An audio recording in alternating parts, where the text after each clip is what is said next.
Hello, this is Lonnie Teeper, and welcome to another edition of Digging Deeper with Teeper, where only me brings you the story behind the story. Today's very special guest needs no introduction, Hall of Fame bodybuilder, Sugar Sean Ray. All right, baby, what's happening? Well, I know you just got back from the gym this morning. You needed to burn off some extra calories because you were at a family gathering for Father's Day yesterday. I actually had two Father's Days. I had one on was it Saturday with my oldest daughter and my grandkids, and I had one yesterday with my two younger daughters. So it was, and we went to the same restaurant. It was Korean barbecue both days. Well, my question, first of all, who picked up the check? But anyway, not me.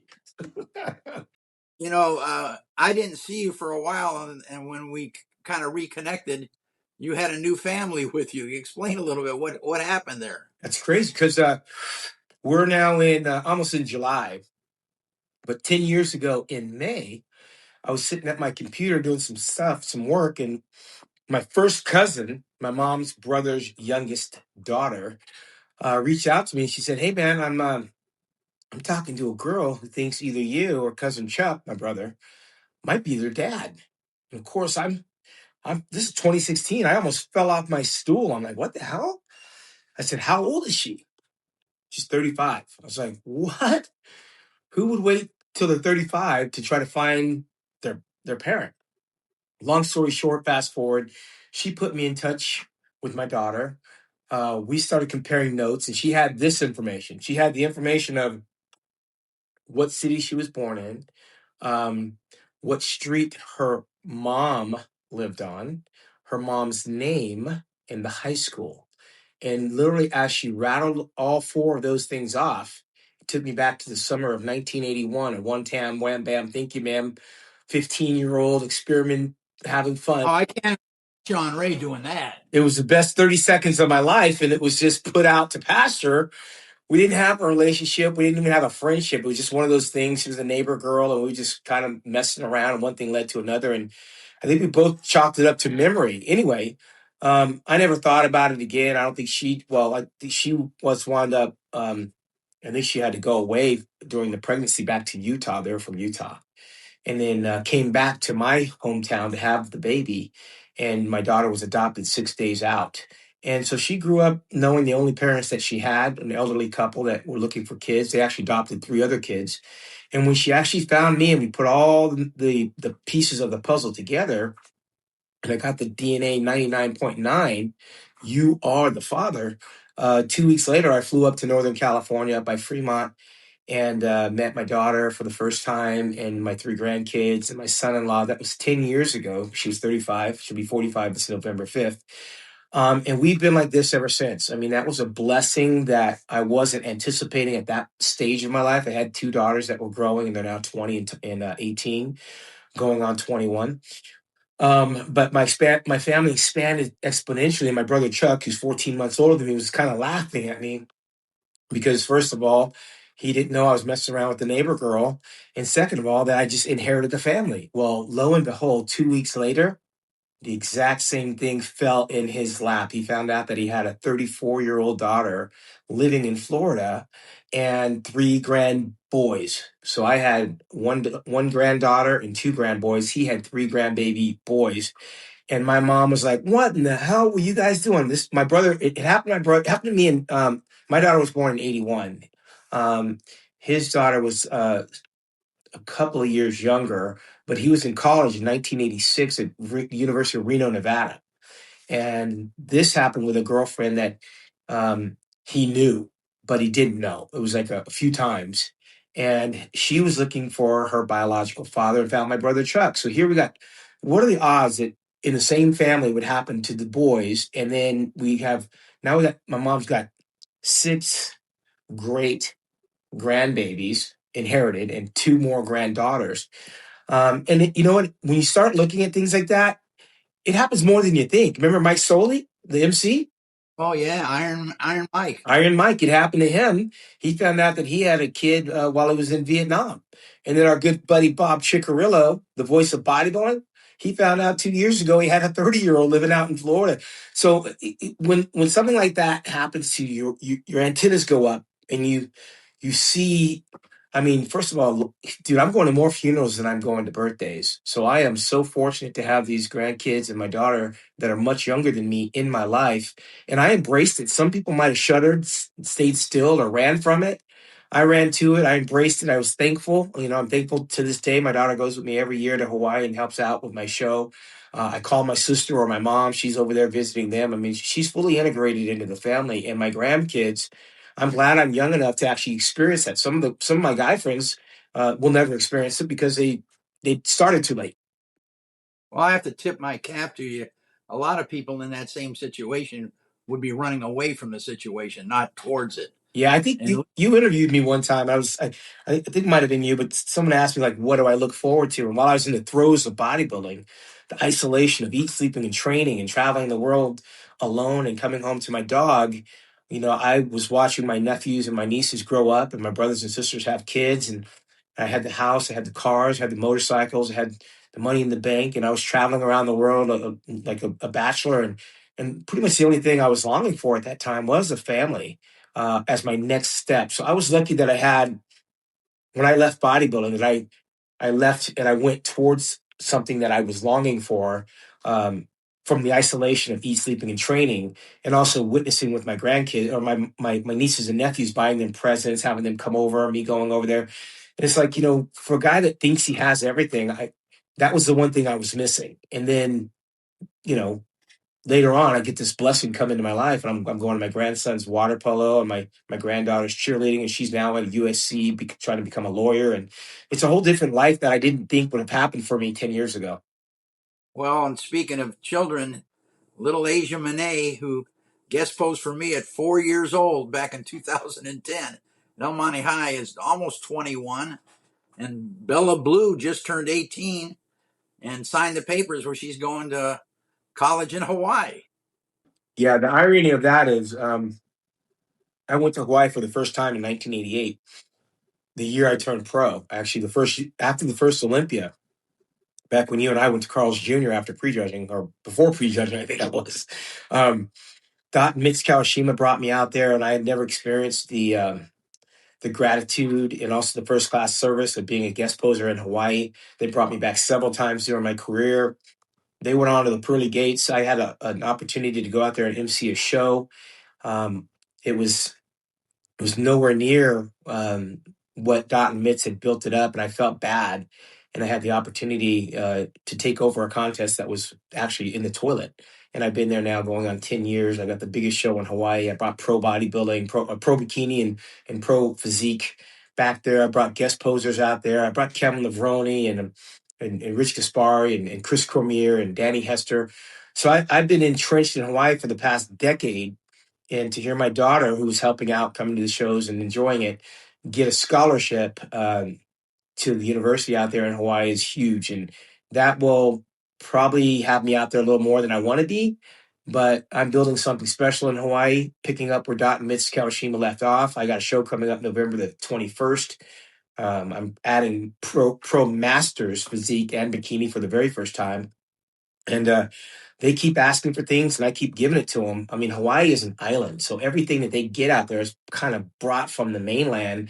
They see these great trophies and awards and personalities, and some of those people will never get off the island. So for me to help bring some of this stuff to them, with the help of the NPC and the IFBB Pro League, it really makes me feel connected to Dots and Mitts Kawashima, which I created an award that I give to a special athlete every year. I gave it to five-time Miss Olympia Andrea Shaw when she came out and guest posed for me, and I gave it to a local hero out there, Chad Owens, who's in the College Football Hall of Fame, Canadian Football Hall of Fame, and was a very good football player out there in Hawaii. This year, I'll hold off on that announcement, but I'm paying that forward because Dot Mitz Kawashima, if it weren't for them, I would never be there. So I'm keeping their memory alive for the future generation. Well, a rumor has it you were trying to get Elvis to show up in November, but he couldn't fit into the jumpsuit. Well, So that I yeah, and came to. the problem with that, Lonnie, is that we never actually saw Elvis with a cane, and I don't think we want to leave anybody with that look. So we're going to leave that there. Well, I figured you'd have it engraved. I could have it on stage, you know. Anyway, let's talk back to the world of bodybuilding. You're known kind of as a controversial figure. You say what you feel what you say. And the latest situation is this gentleman that won the Toronto Pro. What's his name? Beachwood is the nickname, or is that his last name? Yeah, it's Quinton is his first name. He won the Toronto Pro. Quinton Yeah, Beachwood.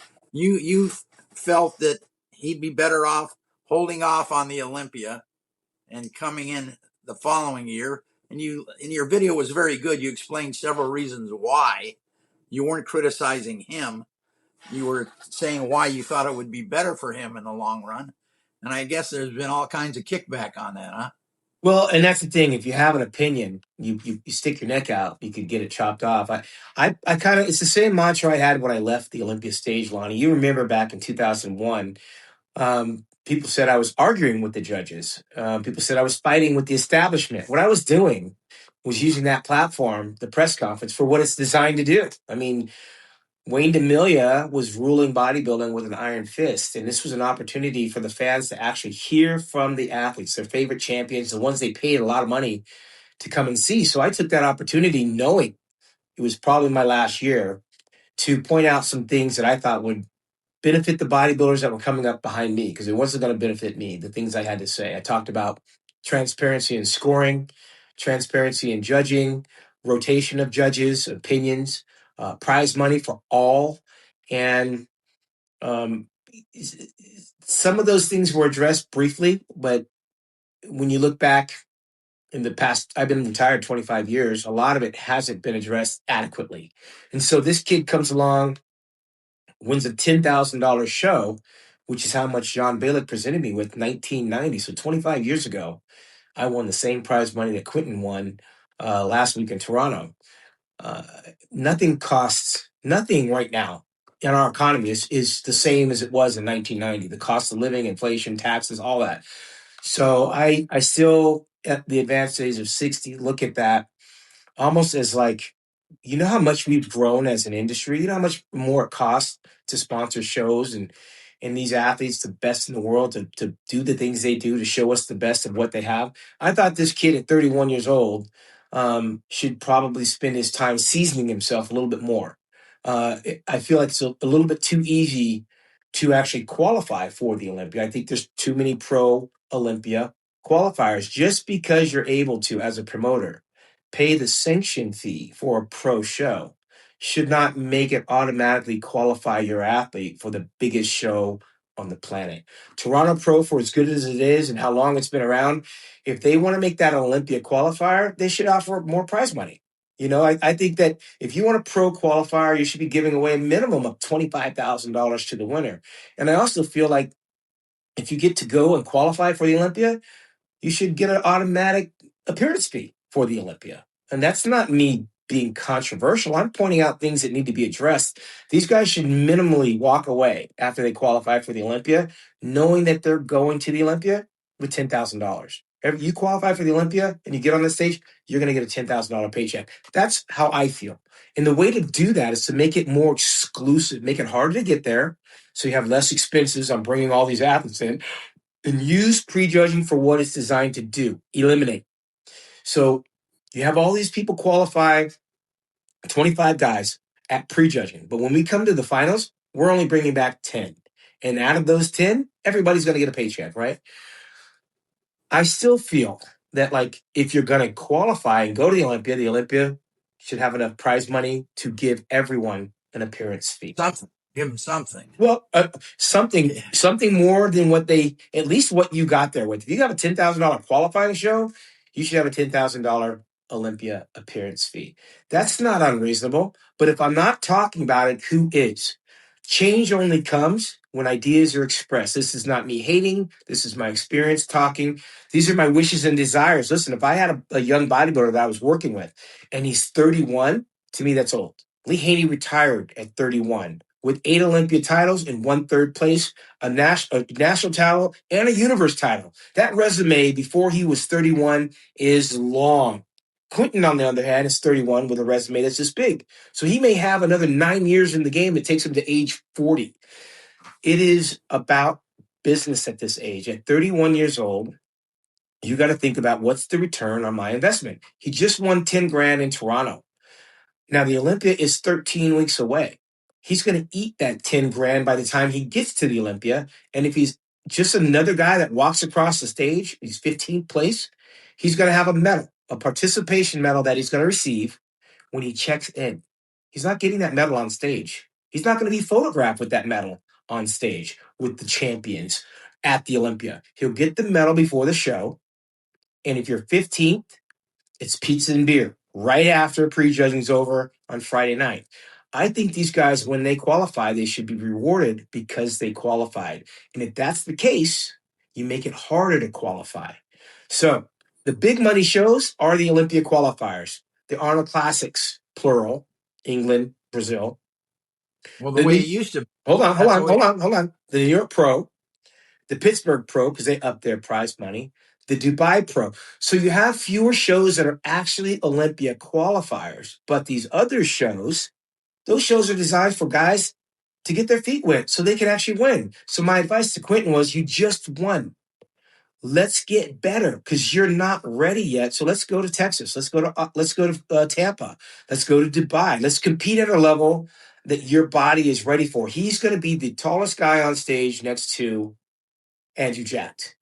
But he's probably not going to get a chance to stand next to Andrew Jack. And if he does, it's going to just be because numerically that's how it pans out.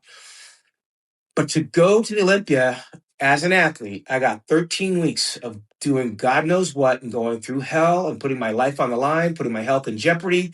When you squat 4 and 5 plates and you lift 100-pound dumbbells, you are risking life and limb for the chance to walk on hallowed ground, which is called the Olympia stage. But if you are not ready for that show, there's got to be parameters or guardrails to let these guys know, listen, you don't want to sacrifice 3 months of your life and do all the things you have to do so you can be 18th, 20th, 25th. Those are not the guys people want to spend $1,000 a ticket to see at the finals. Now, mind you, I am talking about the finals. So my mentality is I'm going to the Olympia because I'm going to be a finalist. All right. Now, if I win the Mr. ABC show and there was 6 guys in it over in Uzbekistan and I qualified for the Olympia, yeah, I might be representing my country, but to what end? As a bookend, as a pace car, I just believe it should be harder for the guys to make it to the finals, and anyone that makes it to the Olympia should receive a paycheck when they get their medal. They get their medal on a Thursday when they get their number. Here's your participation check. It's 10 grand. I have that 10 grand. So if I don't make it to the finals, at least I'm sitting in the audience with 10 grand for all that time I sacrificed. How do you get there?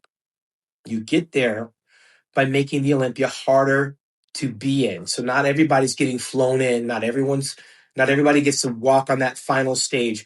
And guess what? The finals will be more exclusive. It's almost like when you go to watch, there's elimination in the Olympics. You got 1 million people going to the Olympics, but when you get to the finals, the medal round, you're looking at the best of the best, maybe 8 runners, right? Maybe 10 swimmers. You're not looking at another 25 people. So that's not being controversial. I say the things that people are afraid to talk about, but change comes through conversation.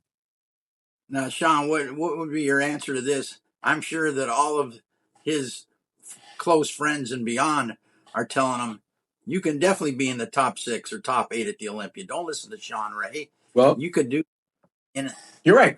But let me tell you, Lonnie, I was told something that was profound when I was 20 years old before I even turned pro.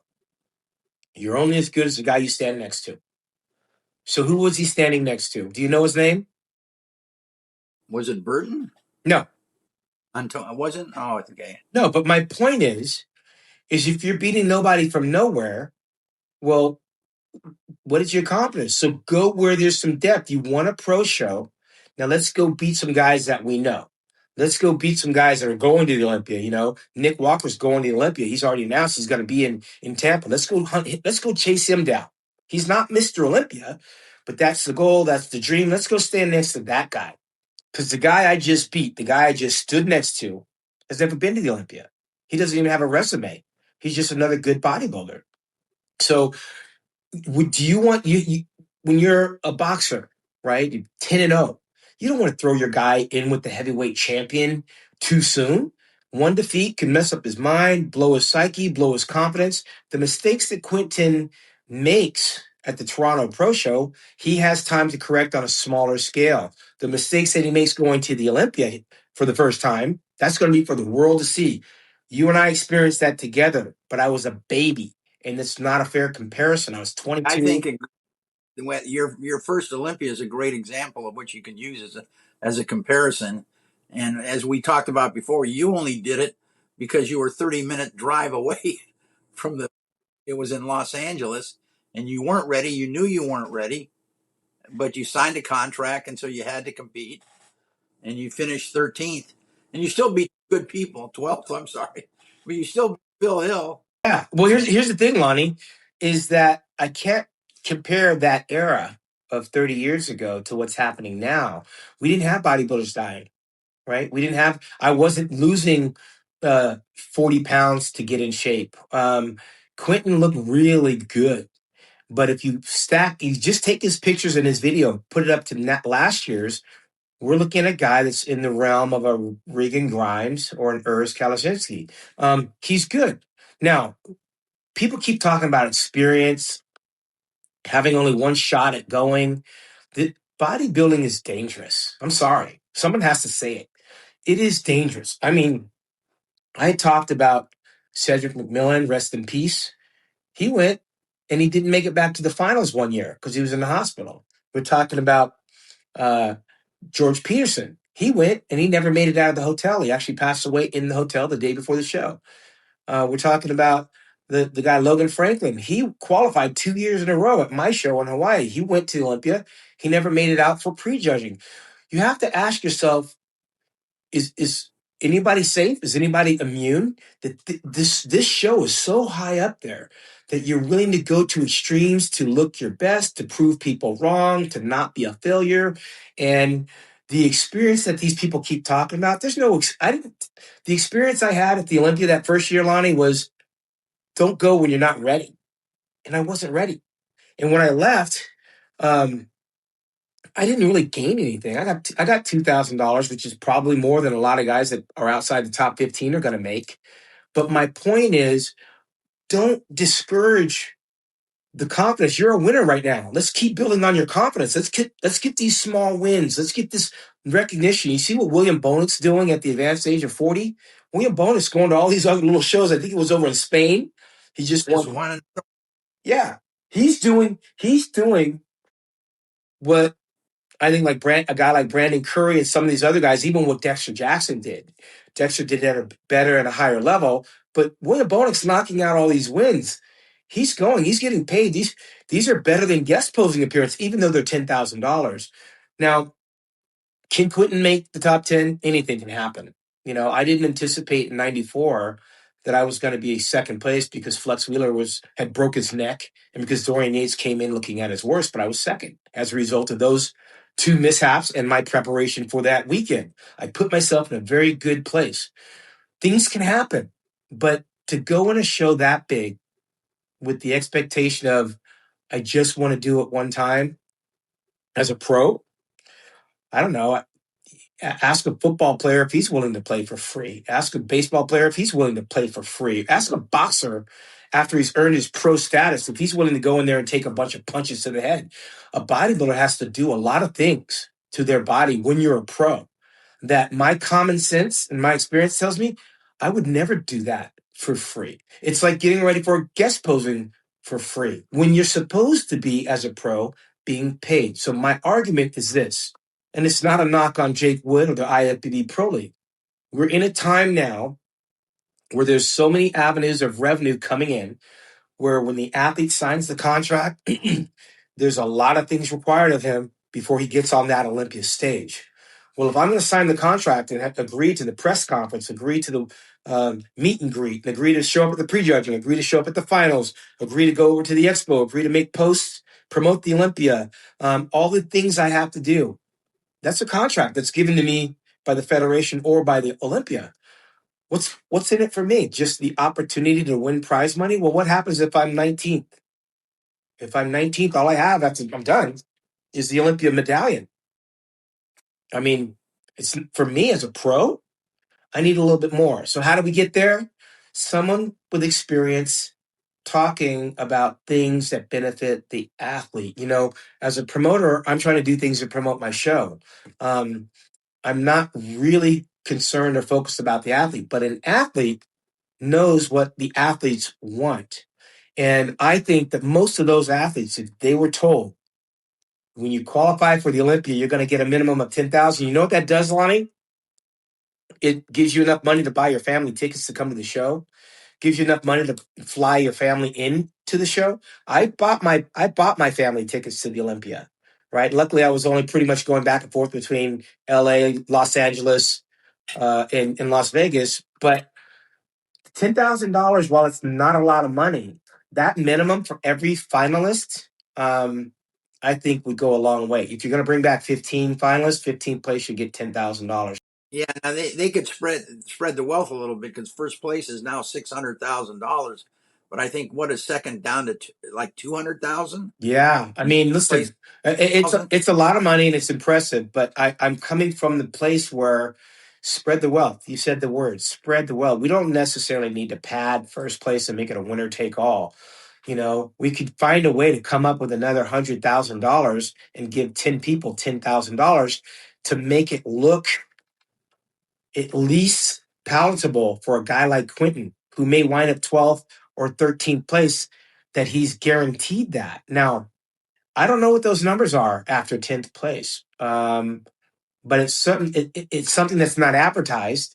If 14th place is getting 10 grand or 15th place getting 10 grand, but again, I come from the opinion that I think we should only have 10 finalists because we have so many divisions. And the Arnold Classic is able to get away with it every year. They normally don't have more than 10 bodybuilders. I think they had like 8 or 9 last year. And that's enough because we want to see the best in the world. And prejudging needs to cut and eliminate. So these guys are not falsely thinking that they have to stay on their diuretics and isolate themselves. And then they go there and they don't get a chance to compete. And they go there and they don't get a chance for prize money. So the conversation needs to be had. That's not controversial. And the correction needs to be had. The things I'm talking about could be being addressed right now, but we're not informed. The media hasn't got it. I don't know that 15th place is getting $10,000. I go back to my own personal experience that before I got my prize money and my final post down, the top 10 were on stage and all of them were being presented by Joe Weider himself, a medallion across their neck. We took that group photo. That's something that you can show your grandkids. That doesn't happen anymore. So it's almost like we're only celebrating the top 5, the top 6, and we shouldn't. If you have the finals and you have 10 guys that are doing their posing routines, we should stick to just the 10. But if you're going to bring back 15, we need to make sure that those bottom 5 guys, they're not announced as, and our non-top 10 finalists are. That's embarrassing. I don't want to be 14th and I'm being called out. I mean, either it's the top 10 or top Aren't 10. any good are. Huh?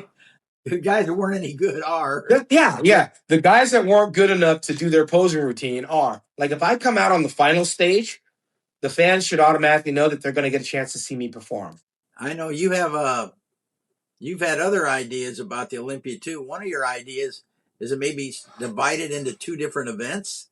Well, because we have so many divisions, we're up to 12 divisions.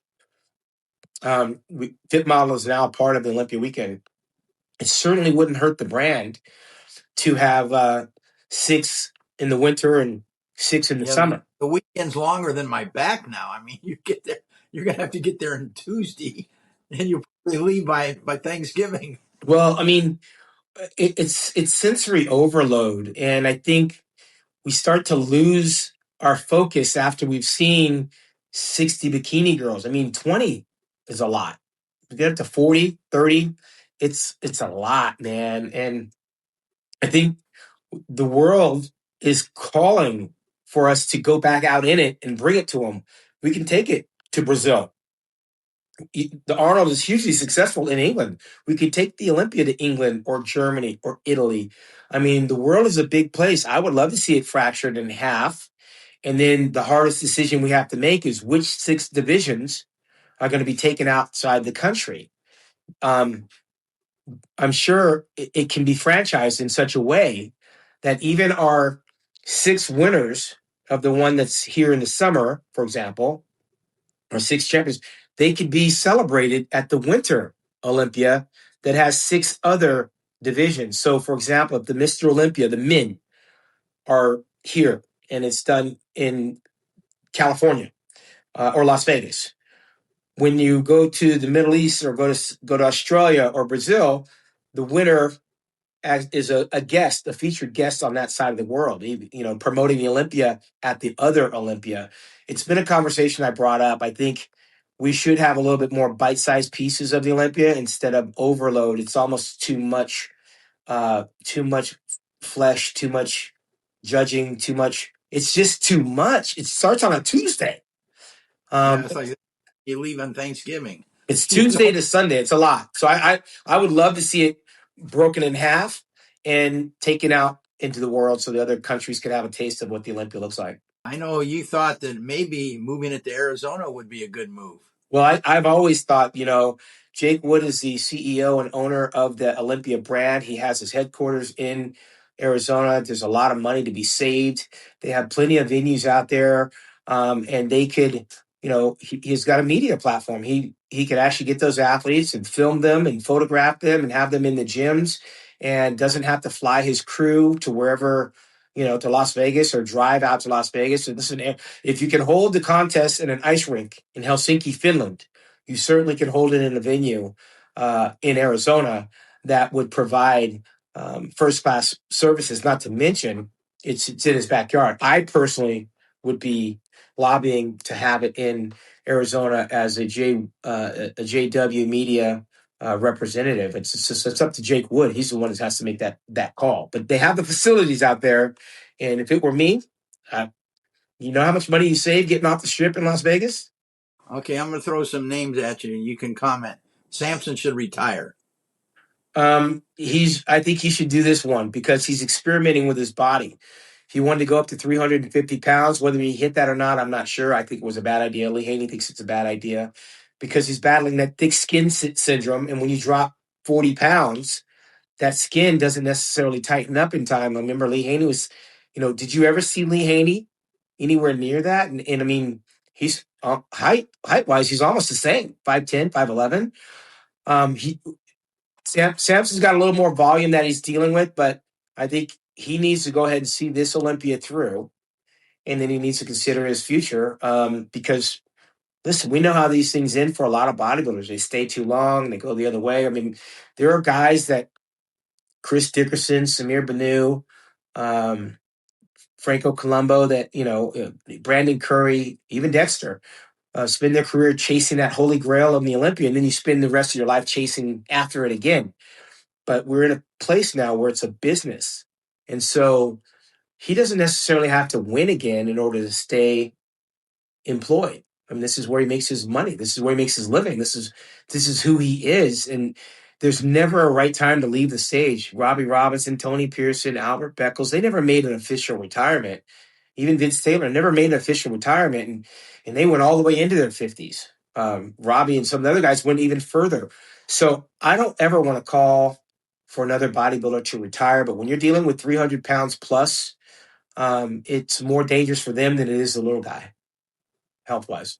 Milo Sarchev has taken over the training duties of HADI Chupon. Is it going to make a difference? It always makes a difference when you switch coaches because they have different approaches and protocols. The only reason I would think that Milos could make a difference is if HADI was training with him. But now we have these viral coaches that are doing these FaceTime videos and you're not there, you're not hands-on. So it's advice. It's not really a coach. It's a cheerleader. It's a support group. It's a validator. He's validating, comparing notes, what he should be eating or taking. But a trainer trains, right? I mean, if Hadi's here in the gym with Milos, I'd give him a little bit more credibility that he might be more impressive because Milos knows how to train. He trains with a lot of the top guys, and he's been in the trenches before. And I don't know that Hadi has been in those deep waters that Milos experienced, training with me and John Brown and Melvin Anthony and Dennis James and all the guys. Milos is a good trainer. But as far as coaching is concerned, it's a crapshoot because it's again, you're a cheerleader, you're encouraging, you're a counselor, and then it gets down into chemical advice. And I don't think any of us are qualified to tell another man what they should take, but it happens all the time. Is Andrew Jack pretty much unbeatable if he comes in 100%? Well, Andrew, everyone's beatable. I mean, that's we can go back only a couple of years, and Andrew Jack is struggling to get in the top 5 of certain shows. But he is maturing and peaking at the right time against the right group of guys. We like what Andrew's been showing us, and there's no question that I think he's within grasp of the Olympia title. There won't be an argument if he looks the way he did over in England. And again, you're as good as the guys you stand next to, and Hadi Chupan wasn't there. But I know that Andrew, if he's doing what he's been doing, he's formidable. He's in the conversation. I mean, again, this title is amongst 3 or 4 guys, and Andrew has to be at the top of the list. And if I'm looking just at names on paper, Andrew's my favorite. For a guy that's winning major show after major show, Derek Lunsford sure gets criticized a lot, at least online.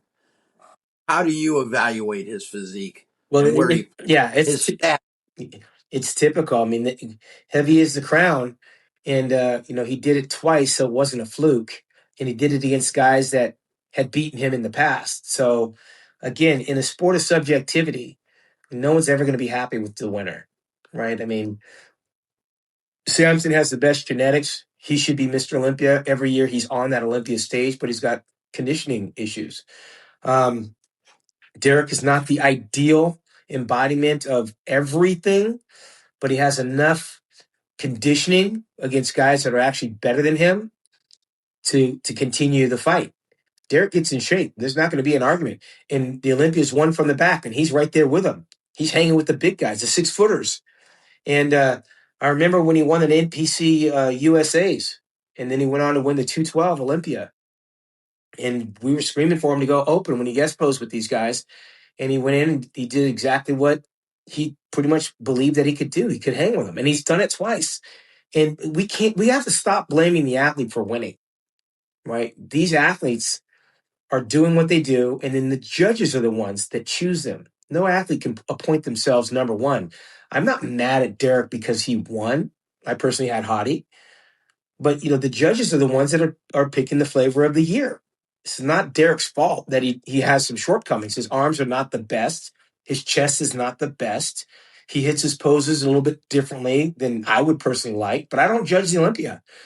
But there's an argument for his victory because all the other guys have their issues as well. I mean, Samson was smaller and smoother. That 5 pounds here or 5 pounds there, and you're out. So this is about peaking, and it's about conditioning. I know that Andrew, while he has everything to be the front runner and he's got all the momentum in the world, he can be beat by Derek again. He can be beat by Hadi again. He can be beat by Samson again. And Nick Walker, if that guy shows up, that real Nick Walker shows up, he could be in the hunt again because he's beaten Andrew. So all these guys are in a place where none of them are safe. I like Andrew's look. It's not my favorite. He's tall. He's lanky. I mean, his shoulders are a little bit overpowering. His calves are a little bit high for me. His hamstrings aren't big enough for me. But when he makes an attempt to pose and present his physique, he draws me in.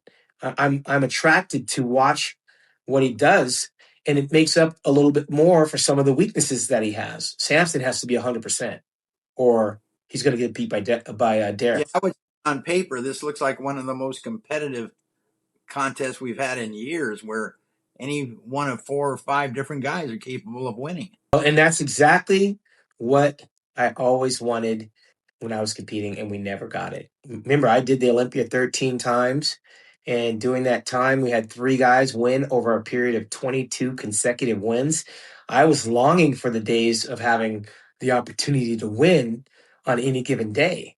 And Kevin and Flex and Vince Taylor and Richie Gaspari and Lila Prada and Nasser El Sambani. I mean, Lee Priest, they're all great. We can't roll back the hands of time.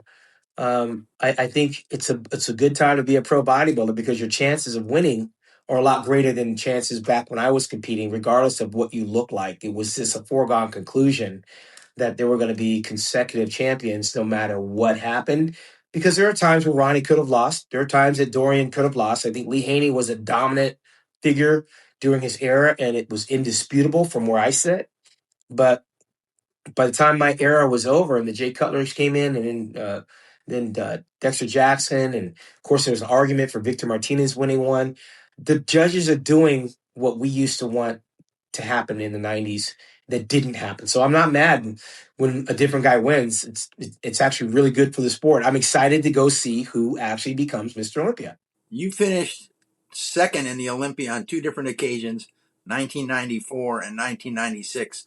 Which one of those two shows was most disappointing to you for not winning? Well, I got to tell you that I loved the way I looked in 1996. Probably because I had to take it on the chin earlier in the year. I erroneously jumped into the Ironman in 96 and got third. And then a week later went to the Arnold and I got fifth. I don't know if it was erroneously. I was in such great shape by myself training with Flex Wheeler that when I wasn't around Flex, everybody said I looked phenomenal. I should jump in the show. I should do the show. And I was pretty much Flex's training partner, off and on.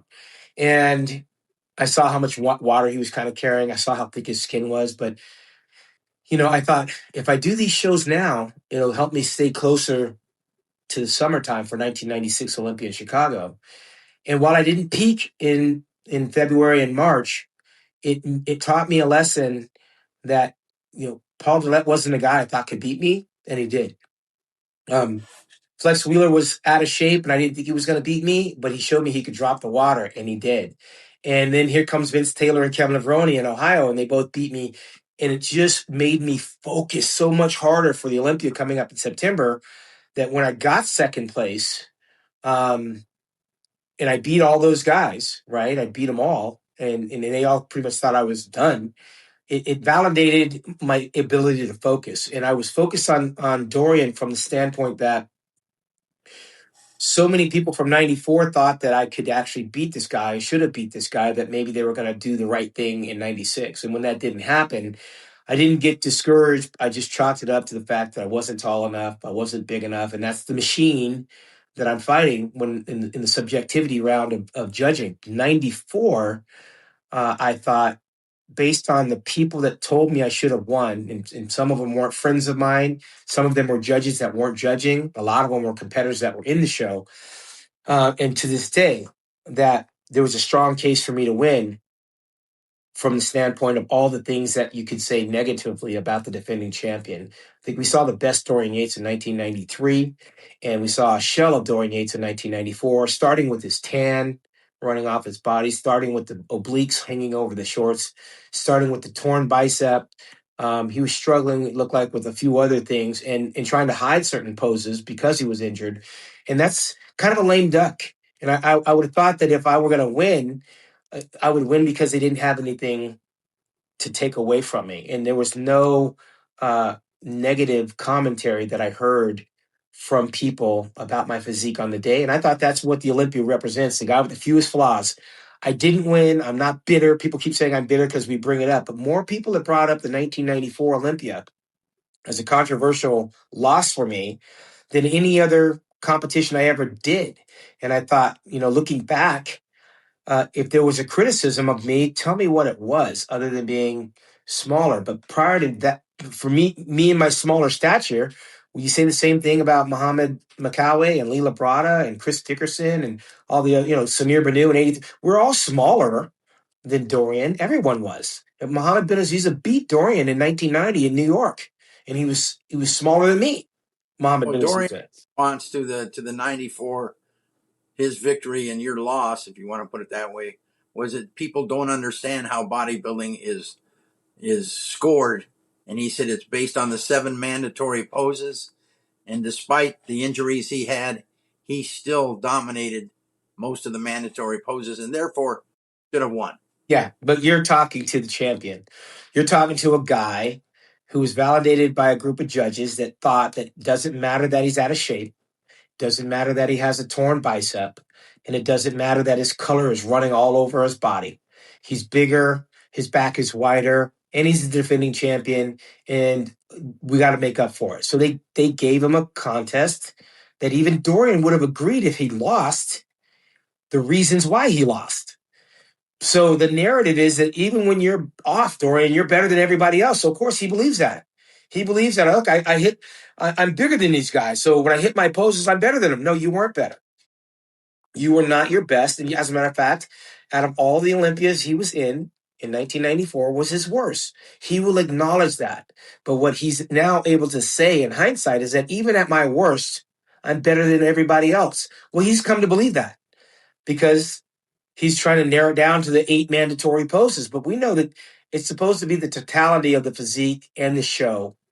And that's why the criticism, that's why the controversy, because he was not at his best. He was at his absolute worst. So if we accept the fact that Mr. Olympia can come in at his absolute worst, Samson Dauda should have won the Olympia last year. And that didn't happen. And that was not, he wasn't ready. So when you're not ready, the judges should send the message. Look, you weren't ready. You got a torn bicep. You got bloated stomach. You got bad coloring. You're miles away from last year. We have to penalize you. We have to mark you down. That tells every athlete that you got to hit your mark. But when I was competing in 94, it only sent the message that nobody's beating Dorian. Ask Kevin Levrone what he thought about that competition, because he also thought he should have won. Everyone has their opinion as to why Dorian won the show. But the one thing that's indisputable is there's a lot of reasons why he shouldn't have won the show. And that can't be said for me and Kevin in 94. Yeah, that was a tough battle. Like you say, Levrone was on. He was incredible in that, and he was, as he was in most of the Arnolds and the Olympias. How would you rank these guys that you had to go against during your era, starting with Flex Wheeler and then going Kevin Levrone and down the list? Yeah, it's a slippery slope when you compare eras like basketball and football. Back in the 80s, the football players could hit you when you're running out of bounds. You could sack the quarterback, pick you up and throw you on your head. You could do the crackback block. All that stuff will get you thrown out of the game now. In basketball, you got to watch your elbows. You can't really retaliate. You get fined or suspended. Bodybuilding has changed. Remember, when I was competing, the top 10 guys, top 10 were celebrated. Top 15, we were revered because there were fewer of us doing it. And not everybody everybody wanted to be a bodybuilder, but not everybody could be a bodybuilder. So we were special. Now, anybody can be a bodybuilder, but most of them would rather do classic. Most of the good physiques with genetics would rather do physique. So I don't know that we're seeing the best bodybuilders anymore because there's choices. Back when I was bodybuilding, you didn't have a choice. You had to get in there and do the work. You had to lift the heavy weight. You had to do the dieting. You had to do what you had to do if you want to be one of the best in the world. So we knew the guys that were there were special because they were elite, and not everybody could do it. And the top 10, 15, 20 in the world when you got to Olympia, I mean, Ron Love. I think Ron Love was like 17th place in Olympia. Albert Beckles dropped down from second in 85 to like 17th in 1987, 88 when I was there. But he was still Albert Beckles. I mean, he's still a world-class bodybuilder. Today, those world-class bodybuilders that are finishing 18th, 19th, 20, 21, 25, they're kind of they're average and they're not talked about. They're not revered. They're guys that are winning shows over qualifying over in Russia, or they're qualifying over in Reno, or they're qualifying in different smaller markets. But Gunther Schlierkamp came from the back of the pack and he wound up being Ronnie Coleman. People have asked me, they said, well, why are you knocking Quinton? I'm not knocking Quinton. Quinton is a work in progress. He's not a household name yet. And I just believe that if you bring somebody along slower and they develop more, they're more competitive. In my era, you didn't really have a choice. Like you qualify for the Olympia, you go to the Olympia. We're in the magazines. The magazines was the machine that kind of made us popular, made us famous. Promoters wanted you as a guest poser. I remember guys like Jean-Paul Guerre and Guillaume and even Mike Ashley and J.J. Marsh and Gary Stridham, all those guys were full throughout the year making guest posing appearances, right? All around the world. We don't hear that anymore. These guys aren't making guest posing appearances. Hardly ever. Yeah, the guy that got 20th in the Olympia, we don't know who he is. We don't know we don't even know how he qualified. But there he is. He's on the stage. I mean, he's got his participation medal, but he's nobody from nowhere because he qualified at some show that nobody even knew was a Olympia qualifier. That's where the Olympia, for me, loses its prestige. So to compare eras, the criteria has changed. If you take some of these guys right now, plop them into our era, they're not beating the guys from my era. Everyone talks about my era. And my era, mind you, was over 3 decades. I was part of the Lee Haney. I was all a part of the Ronnie Coleman. I was all a part of the Dorian Yates era. That's 30 years ago, 35, 36 years ago. I mean, I just missed the Samir Banu era when he won in 83. That's when I started bodybuilding. I just missed Chris Dickerson in 82. That's when I started bodybuilding. I almost was there when Muhammad Makawi was there, but he got out right before I started. But those eras are not comparable to what's happening now because you have the 212. You have guys that are in the 212 division that will never step on the open stage. They're great little bodybuilders, but those little bodybuilders, the only good little bodybuilder we're talking about right now is over 40, maybe 45. How old is William Bonek? He's in his early 40s, I Yeah. believe. Yeah, he's definitely north of 40, but he's a little bodybuilder and he's winning. Brandon Curry, he won the Olympia back in 2018, I think it was. Yeah, I think Brandon's got to be 45, 46 by now. Yeah, so we're not talking about young men. And I know for a fact that Andrew, Jack, and Samson and Hadi, they're all knocking on the door of 40. When I was coming up, it was me, Kevin, Flex, Chris, Ronnie. We were all around the same age in our 20s. Ronnie was a late bloomer in his 30s, but we cannot compare what we're seeing today with what we saw years past. Otherwise, you'd go to YouTube and you can Google some of these guys and look at their performances, all of which are not very memorable with the exception of Andrew Jack. Well, you're 60 years young now. Let's catch up with what's Shawn Ray doing today. I know you're always on the run. You're on the road all the time, so you got a lot going. Well, I'll be heading to Hawaii this weekend. There's a show. I'm going out there to promote my show coming up November 21st. And they have an expo. Huh? And missing my show. Yeah, I'm When going to you ever miss go to the West Coast Classic in Riverside. Yeah. You've been doing that for a while now. 27th here. I was there when you got the Lifetime Achievement Award. I'm glad you got it while you're alive because I'm going to more funerals than I am birthdays.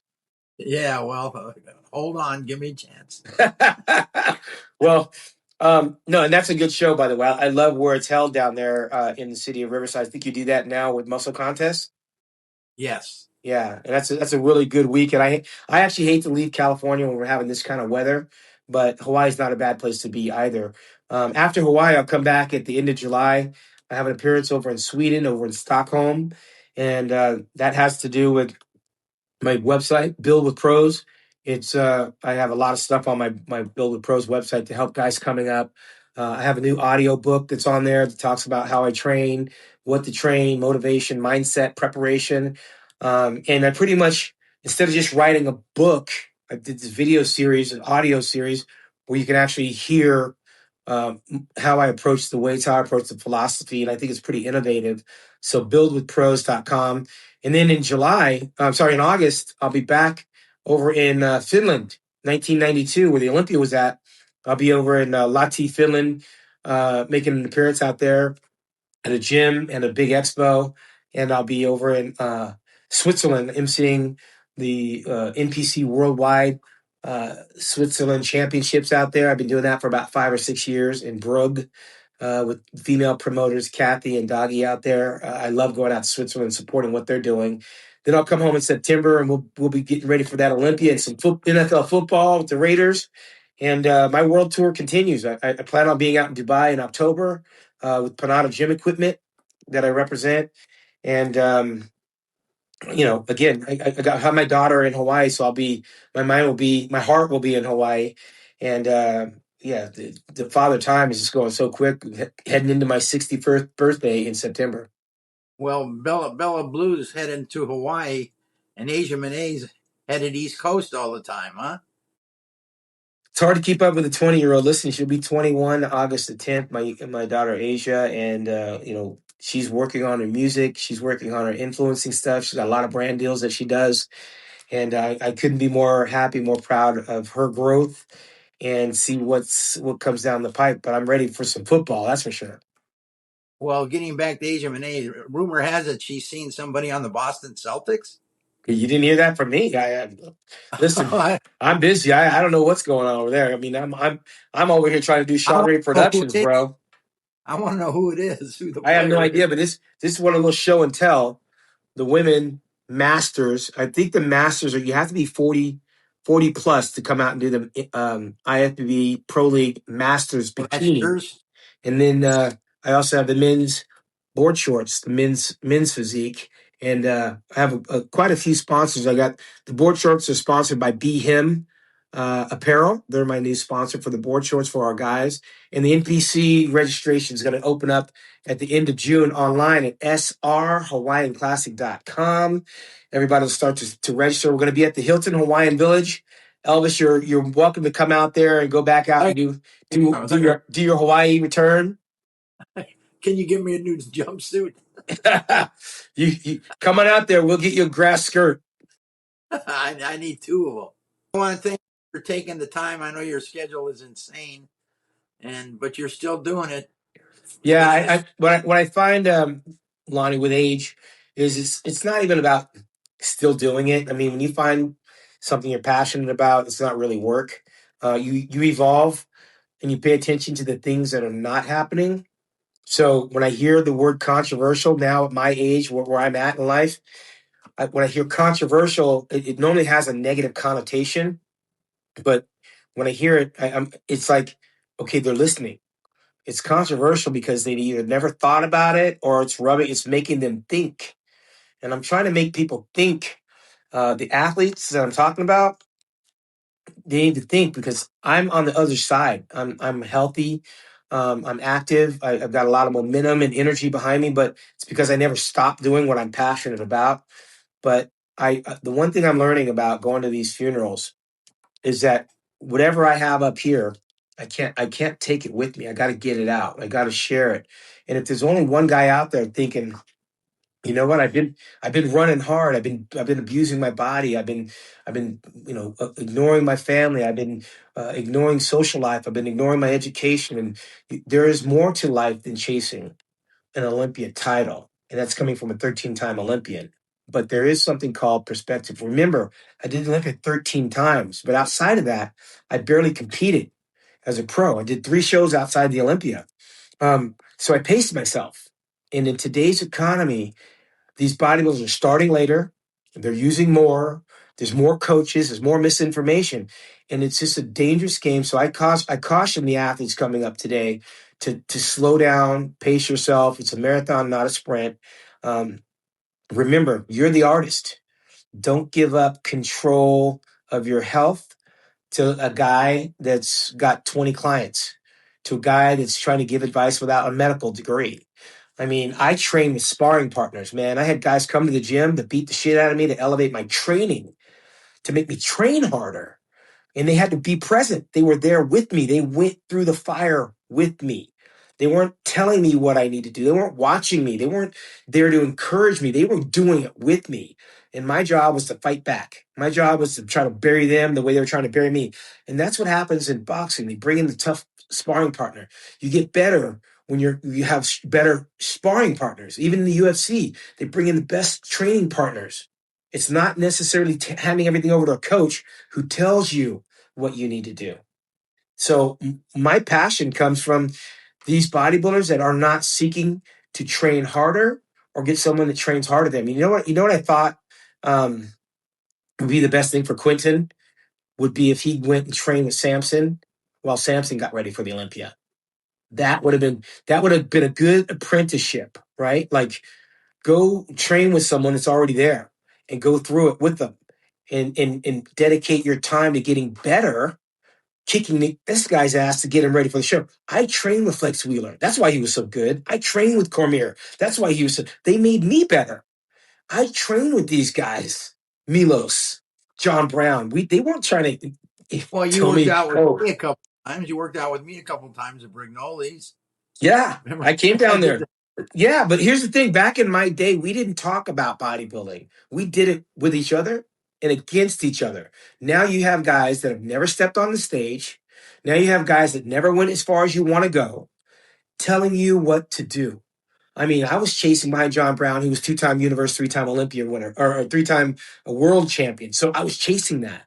I was going down training with guys that were getting ready for the California, Idris Wardell, Tavita Aholeli, Troy Zucolato, Dennis Newman, Richard Jones, Melvin Anthony. I was training with bodybuilders that were trying to be better than me. And we fought in the gym. We ate like horses at a feeding trough. I mean, we were feeding off of each other. That doesn't happen today. And if I had one piece of advice for somebody like Quinton, is find yourself a freaking pit bull training partner, or go train with someone that's getting ready to go places that you want to go. How cool would that be? Mike Tyson, he used to have to train his sparring partners because they didn't want to get in the ring to spar with Mike, because Mike practiced too hard. You know what he had to do? He had to write you a check so you'd get in there and fight with him so he could practice harder. He practiced the way he fought when he was in his prime. And I love using him as an analogy because we were the same age. He was in his 20s, early 20s, knocking grown men out. But he paid his sparring partners to come and practice with him. When I was coming up, you didn't have to pay me. It was a privilege for me to drive to Venice Beach 45 minutes and know that Flex Wheeler's waiting for me to go and drive to the gym, and Chris Cormier would be in there waiting, and Mila. That's what's missing from today's bodybuilding. Not someone that's telling you take 3 cc's of this and 5 ounces of that and trying to teach you how to eat. We figured what we needed to eat because we could study on what's protein and what's carbs. But based on our workouts, that dictated our appetite.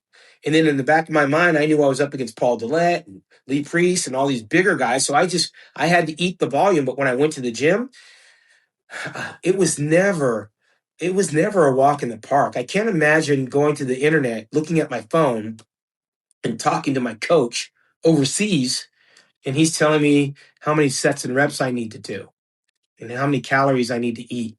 I can't get my arms around that. I would rather call up a bodybuilder that's ahead of me and say, hey, do you mind if I come train with you for a couple of weeks? Come stay with you for a month? I mean, can you imagine what would happen if the bodybuilders had that kind of camaraderie, that they would go and stay with a guy that's getting ready for a show that they want to compete in? I trained with Flex and Paul and Chris when I got beat by them in 96 in February and March. And then I stayed with them through the summer. And then I did my own thing going into the Olympia, and I beat them all. That, for me, was rewarding and satisfaction. That's missing from today. Well, Shawn Ray, you have so much going on, so much more to do in the future. I'm going to have to let you go right now, but we definitely got to bring you back, because an hour is not enough to have you with your volume of knowledge, facts, and figures, and even some controversy, as you may say. Anyway, Shawn, thanks for coming on. Lonnie Teeper, I told you I'm bringing you the story behind the story. Over, under, and out. Boom, baby. boom.